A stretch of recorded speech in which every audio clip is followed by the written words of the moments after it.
भक्तामर शुद्ध उच्चारण शुद्ध उच्च आचरण की ओर ले जाता है। भक्तामर शुद्ध उच्चारण आपकी सफलता का उदाहरण बन सकता है। भक्तामर शुद्ध उच्चारण शरीर के अंग और उपांगों में ऊर्जा पैदा कर सकता है। जिस प्रकार विद्युत मशीन को चलाने के लिए एक एक तार को सही तरीके से जोड़ा जाता है। जब तार प्रॉपर तरीके से जुड़े होते हैं तभी जाकर के वह मशीन काम करती है। मोबाइल में एक पासवर्ड होता है। यदि सही पासवर्ड डाल दिया जाता है तभी मोबाइल ओपन होता है। यदि पासवर्ड गलत होता है तो मोबाइल देखने में तो अच्छा लगता है लेकिन उसके अंदर की कोई भी चीज हम अच्छी से देख नहीं सकते। याद रखना, गणित और संस्कृत दोनों में फार्मूला होता है। यदि फार्मूला सही है तो हम हर सवाल को सही तरीके से सफल कर सकते हैं। यदि फार्मूला गलत है, सूत्र गलत है, तो हमारे गणित हो चाहे संस्कृत हो दोनों में नंबर 0 हो जाते हैं। भारत संस्कृति, संस्कार और संस्कृत का महासम्मेलन है। संस्कृति भारत देश की प्रकृति है, नेचर है। संस्कार आत्मीयता भरा व्यवहार है और संस्कृत भारतीय भाषा का प्राण है। इसी आधार पर भारत की ऊर्जा का संचार हुआ करता है। संस्कृत भारतीय संस्कार की, भारतीयता की सबसे बड़ी पहचान है। भक्तामर स्तोत्र संस्कृत भाषा में रचित है। भक्तामर स्तोत्र कृष्णा बसंत तिलका छंद में है, जिसे सिंहोन्मता, उद्धरणी, मधुवा, माधवी छंद भी कहते हैं।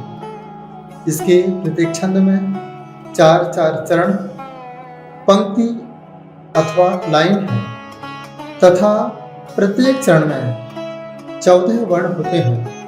इन 14 वर्णों में 4 ह्रस्व वर्ण तथा 4 दीर्घ वर्ण होते हैं। एक काव्य में कुल 56 वर्ण होते हैं और 48 काव्यों में 2688 वर्ण हैं। एस का जो आकार होता है उसे दीर्घ मात्रा कहते हैं और जो फुल स्टॉप का जो आकार होता है उसे ह्रस्व मात्रा कहा जाता है।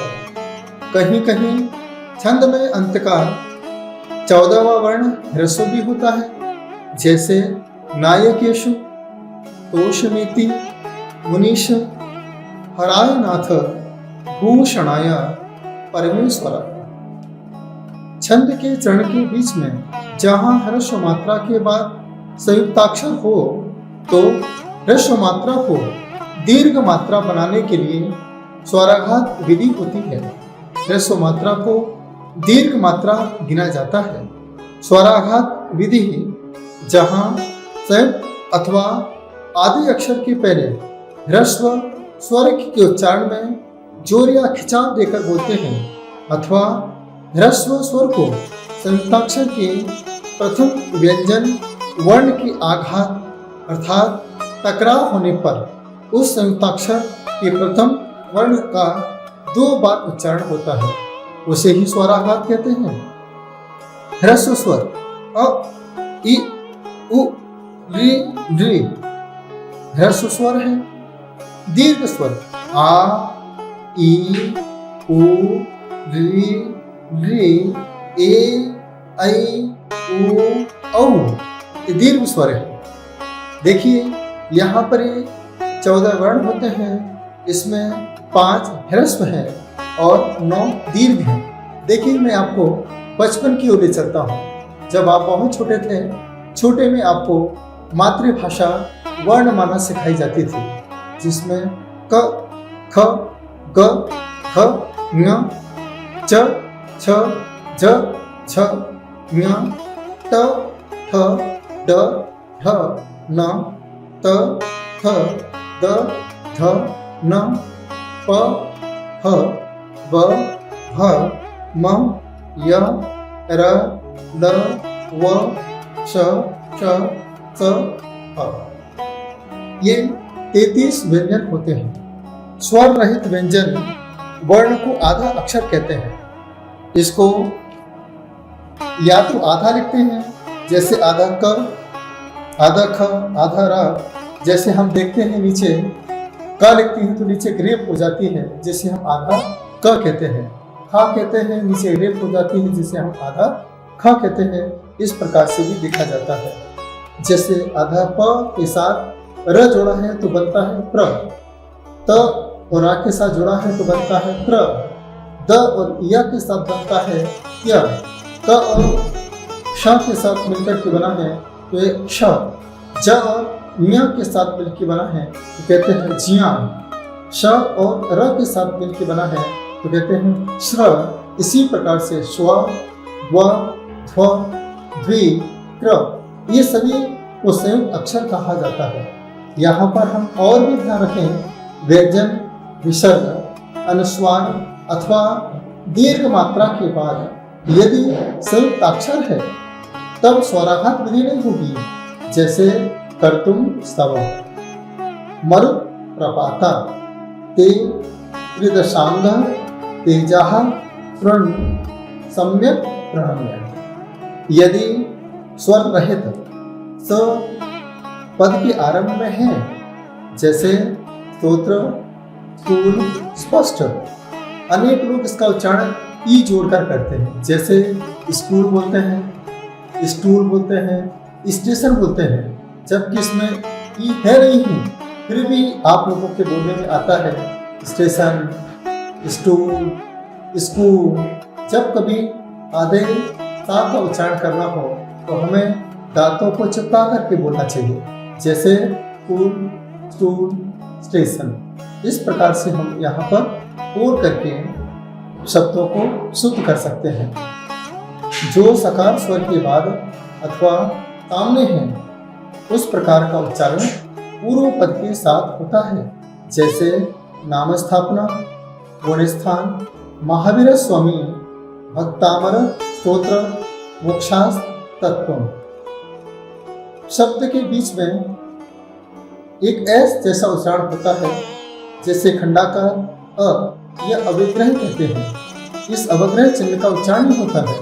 जैसे एक एस बना है तो आ ह्रस्व है, दो एस बना है तो आ दीर्घ है, तो तीन एस बना है तो ये प्लुत है। ये संगीत में उपयोग किया जाता है और संगीत के साथ इसको प्लुत कहा जाता है। यहाँ पर और हम देखते हैं शुद्ध उच्चारण को देखते हुए, शुद्ध उच्चारण का ध्यान रखते हुए रेप 3 प्रकार की होती है। प्रथम स्वर संधि में यदि र व्यंजन के पहले है तो रेप र ऊपर की ओर लगती है, जैसे पूर्व, पर्व, नर्म, गर्म, मर्म, हर्ष, दर्शन, पर्वत आदि। द्वितीय यदि रेप व्यंजन के बाद है तो रेप र नीचे की ओर लगती है, जैसे नम्र, प्रेम, व्रत, प्रवर, प्राची, प्रणय, प्रणाम। तृतीय विसर्ग संधि के अनुस्वार विसर्ग र रेप अथवा रेप र का विसर्ग बन जाता है, जैसे भूतई तो भूतई, गुणई, गुणैर। उच्चारण के समय ध्यान रखें जिस वर्ण पर नीचे रेप है उसी वर्ण के बाद उच्चारण करना चाहिए। विसर्ग जो जहाँ पर हम देखते हैं, विसर्ग का अर्थ होता है जो कंठ से उच्चारित किया जाता है, जिसका अर्थ होता है आधा ह, जैसे रामः, बालकः। इस प्रकार से विसर्ग को हम आधे हा के रूप में उच्चारण करते हैं। जहाँ ह्रस्व मात्रा में विसर्ग अथवा अनुस्वार हो उसे दीर्घ माना जाता है। यदि संधि में व्यंजन में स्वर जाकर मिला हो तो स्वर सहित व्यंजन का उच्चारण पूर्व पद के साथ न होकर अपर पद के साथ होगा। जैसे वा मव्ययम, विभु मचिन्त्य, मसंख्य माध्यम, ब्रह्मांड मीश्वर मनंत मनंग हेतुम। इसके बाद हम देखते हैं 3 प्रकार के च होते हैं। एक चक्कर वाला होता है, एक सड़क वाला होता है, एक षटकोण वाला होता है। जो सड़क वाला होता है उसे हम कहते हैं दंती स। इसके बाद एक शक्कर वाला होता है जैसे हम कहते हैं तालव्य श। इसके बाद एक षटकोण वाला होता है जैसे हम कहते हैं मूर्धन्य श। इनको तीनों को बोलने के तरीके अलग अलग हैं। जब हम सड़क वाला बोलते हैं दंती, दांतों पर उच्चारण होता है, दांतों पर प्रेशर पड़ता है। जिस प्रकार से हम यहाँ पर देखते हैं कि जब 7 दांतों से बोला जाता है तो त, थ, त, ध इसकी तरह बोला जाता है। इसके बाद जब तालव्य होता है, जो दांतों के बीच में से वायु निकालते हुए जीभ को तालू से लगाकर च, छ, ज, झ की तरह बोला जाता है। और जो मूर्धन्य श होता है, जीभ को उल्टा मोड़कर मूर्धा से स्पर्श करते हुए त, थ, द, ध की तरह उच्चारित किया जाता है और बोला जाता है। इस प्रकार से श को बोलने का यहाँ पर उदाहरण बताया गया है। इसके बाद होता है व और ब। जब हम व बोलते हैं तो व बोलते समय ओंठ नहीं मिलते हैं, लेकिन जब हम ब बोलते हैं तो हमारे ओंठ मिलते हैं। अब एक और मजे की बात आपको बताना चाहते हैं। आप जब संबंध लिखते हैं, आप जब पंकज लिखते हैं, पता नहीं चलता है कि बिंदी का अर्थ क्या है। लेकिन यहाँ पर बिंदी का अर्थ जो होता है, यहाँ पर ट, ठ, ड, ठ, न 5वां अक्षर ही बिंदी का अर्थ यहाँ पर निकाला जाता है।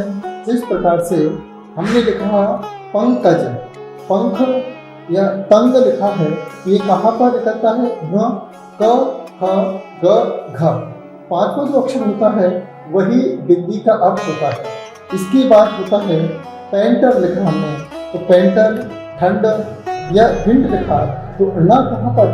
ट, ठ, ट, उठा 5वां अक्षर न, अर्थात बिंदी का जो अर्थ है वो 5वां अक्षर है। इसके बाद पंथ लिखा, संत लिखा, अंधकार लिखा या कंत लिखा, ये कहाँ पर है? बिंदी का अर्थ त, थ, द, थ, अर्थात न जो अक्षर है वही बिंदी का अर्थ होता है। इसके बाद पंप लिखा, बम्ब लिखा या कुंभ लिखा, ये प, फ, ब, ह, इसका 5वां जो अक्षर है आधा म, इसका अर्थ है बिंदी जो ऊपर रखी है वह 5वें अक्षर का संकेत यहाँ पर करती है। इसके बाद अंतिम अनुस्वार नियम से म ही होता है, इसे म ही पढ़ेंगे या लिखेंगे जैसे कर्तव्य, जैसे हम स्तवम।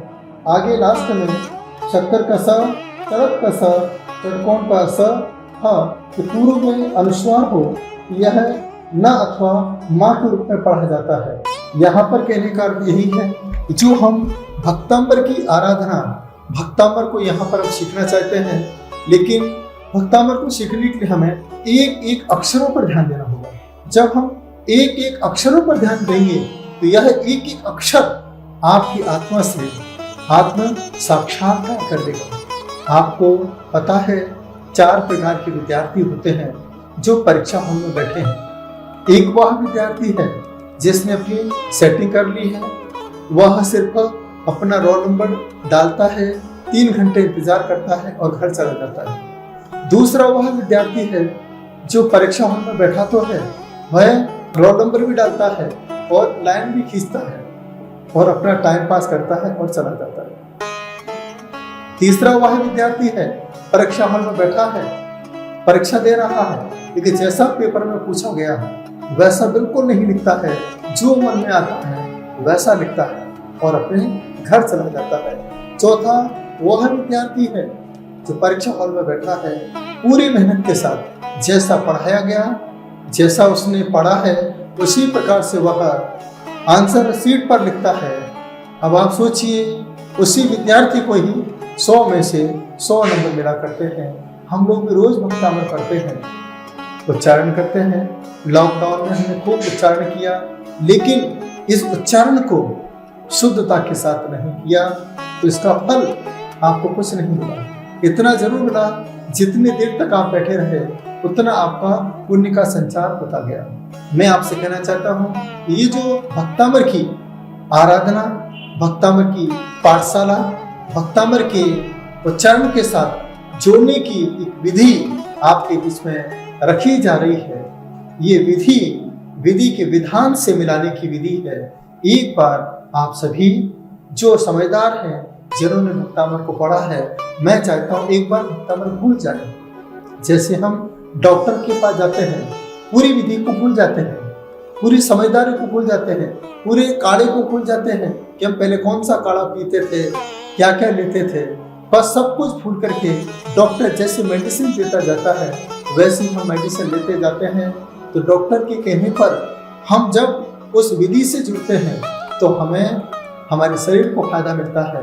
मैं भी चाहता हूँ एक डॉक्टर आपके बीच में भक्तामर का उपहार लेकर के आए। 2021 का आपका काम 21 हो।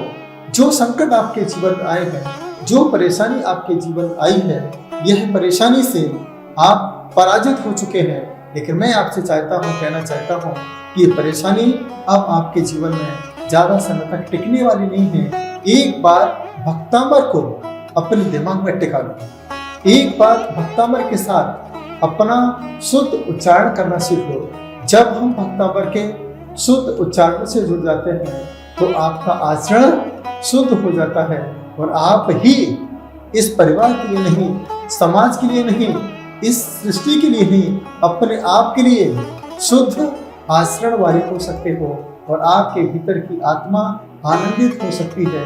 आपके अंदर भी जो तंतु हैं, जिन तंतुओं के मेल से यह शरीर मिला हुआ है, जुड़ा हुआ है, एक एक तंतु में जब भक्तामर का उच्चारण होता चला जाएगा, जहाँ जहाँ पर तंतुओं में कोई डिफेक्ट आया हो, तंतुओं में कोई वायरस आया हो, तंतु में कोई विकार आया हो, तो वह सारे तंतु भक्तामर के तंत्र के प्रभाव से, मंत्र के प्रभाव से आपके तंतुओं को शुद्ध करते हुए, आपके इस शरीर को शुद्ध करते हुए आपके परिणामों को शुद्ध कर सकते हैं। यह भक्तामर आपके जीवन को अमर बनाए। एक बार आपने बच्चों को भक्तामर सिखा दिया तो मेरा आपसे कहना है, जो मैंने एक सूत्र बनाया है कि बच्चों को बचपन में सुधार दिया तो बच्चे तुम्हारे बचे हुए जीवन को सुधार देंगे। एक बार आप अपने बच्चों को भक्तामर याद कराइए। जैसा आपने याद किया है वैसा नहीं, जैसा मैं सिखा रहा हूं, जिस भाव से मैं सिखा रहा हूं, एक एक अक्षरों को लेके मैं सिखाऊंगा। एक एक अक्षर को कैसे पढ़ना है, कहाँ पर हमें फुल स्टॉप लगाना है, कहाँ पर हमें स्ट्रेस देना है, कहाँ पर हमें स्वराघात करना है, कहाँ पर हमें शब्दों को जोड़ना है। जब एक बार शुद्ध भाव के साथ आपने भक्तामर को आत्मसात कर लिया तो जो चमत्कार मानतुम स्वामी के जीवन में हुए, वही चमत्कार पंचम काल में आपके जीवन में भी हो सकते हैं। जिन्हें डायबिटीज है, मैं चाहता हूँ एक बार आप मुझे सुनिए। ब्लड कैंसर है या कैंसर की कोई भी शिकायत है, कोरोना महामारी से ग्रसित है, ब्लैक फंगस है, व्हाइट फंगस है, आपके कमर में, घुटने में दर्द है, आंखों में चश्मा लगा है, सिर में दर्द रहता है, बालों में तकलीफ रहती है, तो आप बिल्कुल मत घबराइए। एक बार शुद्ध भक्तामर के साथ जुड़ते चले जाइए। अभी मैंने आपको बताया है कि वर्णमाला में किस तरीके से उच्चारण करने की विधि है और इसी विधि को मैं भक्तामर के साथ जोड़ना चाहता हूँ। बस आप ही जुड़िए, पूरे परिवार के साथ जुड़िए, बच्चों को लेकर जुड़िए। अगर आपके पति शाम को घर आए, आप भोजन की थाली परोसते समय भक्तामर का उच्चारण गुनगुनाइए, जिससे वह भोजन भी मंत्रित हो जाएगा और आपका परिवार स्वर्ग के समान हो जाएगा। भक्तामर जो आपको अमर करे, आपके परिणामों को निर्मल करे, इसका नाम है भक्तामर। तो आज मैंने आपको शुद्ध उच्चारण कैसे करें, किस प्रकार से कैसे शब्दों को पढ़ा जाए, वो विधि आज मैंने आपको बताई है। बस आप सुनते रहें कि पहला काव्य आपसे क्या कहना चाहता है। पूरे मनोभावना के साथ, पूरी आत्मीयता के साथ, जो आपके कष्ट हैं, जो आपके संकट हैं, जो आपकी परेशानी है, सबका समाधान है भक्तामर, जो आपको बनाएगा अमर, आपके परिणामों को बनाएगा निर्मल। इसका नाम है भक्तामर। अब सुनते रहें कि पहला काव्य आपसे क्या कहना चाहता है, आपसे क्या बात करना चाहता है। ऐसी बात को लेकर के मैं आपके बीच में आया हूँ, भक्तामर की सौगात लेकर के। प्रेम से सुने, आत्मीयता के साथ सुने, यही मेरी भावना।